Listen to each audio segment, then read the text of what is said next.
Thank you very much. Adam, David, are you there? Hi, Des. Hello, Yes, Des.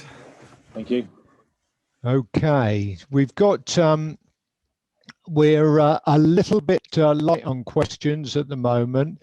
Um, but Adam, if before we go on to the questions I've got in front of me, um, I've seen a lot of that video footage before, but some of it I actually found quite astounding, especially the two incidents in Baku in Azerbaijan.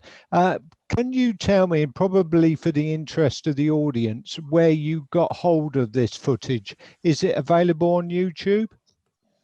Yes, there's the majority of that has come from YouTube. Sometimes you might get inspired because somebody shared a link. Sometimes it's you hear about an incident and then you look for it, and then you generally find the videos. So yes, that's where it's all essentially originated from. There are other video channels, but YouTube has been the primary location for these videos. And in the slides, I mean, if anybody wanted the slides afterwards, I don't know if there's an intention to share our slides. Then I've left a few links, to that people can access the videos and find them. But yeah, I think YouTube is an incredibly powerful tool to be able to use and share and see what's going on. There are other video platforms, but YouTube is certainly the number one. And this is something I think the fire and rescue services have got to be aware of, because we get videos so often now. There's an incident and people pull out their phones, video stuff. It's put up online. Great learning tool, but we've also got to be conscious that we're potentially under a lot more scrutiny as well. We've got to get things right. So, but yeah, that's YouTube is the main source. Okay, Adam, thanks very much for that. That probably answers a question we've got from Samha.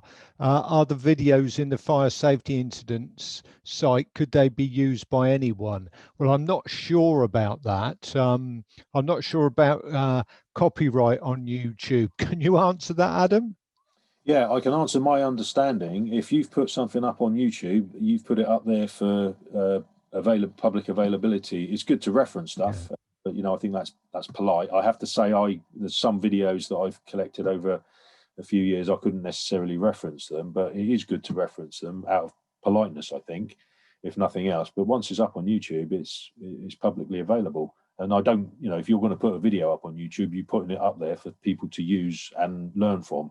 And if your intention is to teach and learn people, certainly from a UK perspective, there is the copyright issue is not an issue. If you put photographs up and you use them for the intention of sharing and learning, there isn't a copyright issue there. You start making money out of it, it's a different matter. But I think sharing and learning.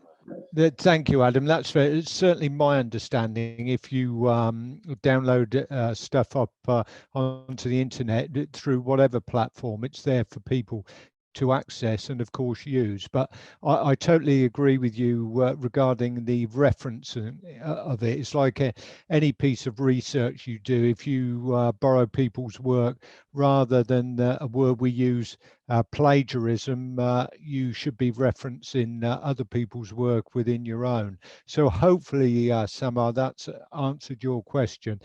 Adam, another one for you. This is from Michael Dayson. How can other nations become involved with the IFE firefighter database? I think the easiest way is to get in touch and then work through the Firefighter Safety Special Interest Group, and then we can hopefully set up some sort of link and network, and then get the structure of that sharing.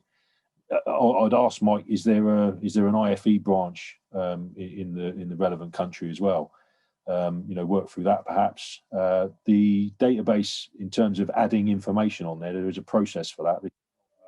Add anything you like up there.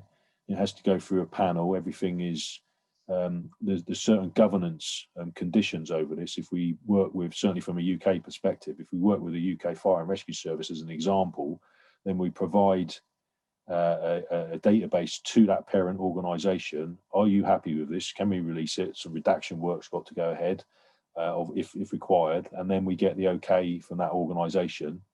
some of the American incidents that are up there, what's been said there, especially with NIOSH, for example, then the information is publicly available, then it's okay, we can use that and it's not a problem, and it'll be the same in other countries. But in short, get in touch and then work through the Firefight Safety Special Interest Group, which is something of embryonic at the moment, but we need people to get involved with this if it's going to reach its full potential. Yeah, absolutely.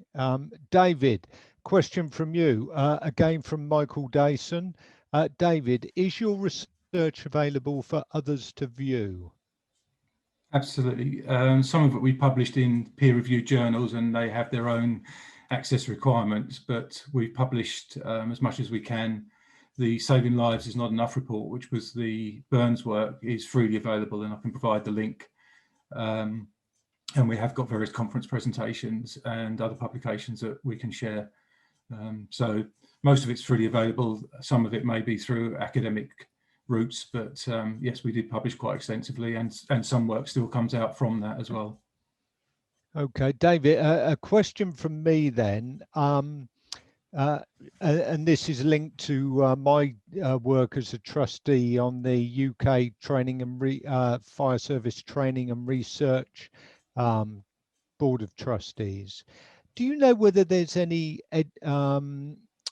work going on at the moment, research into people's experience of using the Fire and Rescue Service as a service, or any broader work? No, it's a fascinating question, because I think that the fire service enjoys a great reputation amongst the public, and we obviously get very high customer satisfaction results, well into the 90s or 100s. I would suggest with great respect that actually what we're asking people is, was you pleased somebody helped you? Because for most people, they will never encounter the fire service. When we did some of the research, most of the perceptions people had about what to expect were drawn from what they'd seen on television and films. So we don't have a customer that either is particularly knowledgeable about our service and what we could have done and how well we did it, or anything much to gauge it by, because it's an infrequent event. And to an extent, they're quite deferential to us. That's a nice place to be in some ways, but it doesn't help us improve the service. And like any organisations, we need to get honest feedback. We need to be better explaining to people, this is what you should expect from us. But I think that first conversation has to be informed by finding a way to help the public understand what we're capable of, and to keep helping us push forward to improve what we do. I'm in conversation with a couple of countries, including America at the moment, about how they may take forward some of the studies we did around the human behaviour side.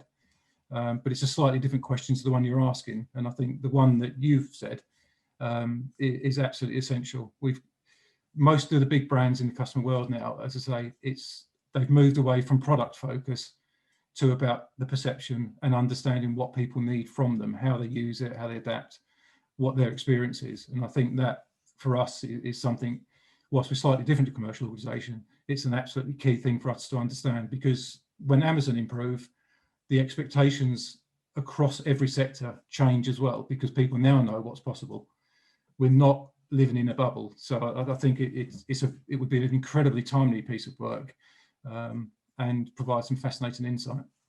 Yeah, well, there you go. Any PhD students out there listening, there's a fantastic opportunity there for a piece of work, and possibly some assistance financially if you were to submit a request into the UK Fire and Research Training Fund. So that's really helpful. Thank you, David. I'm just going to go back in, refresh my page onto the Q&A.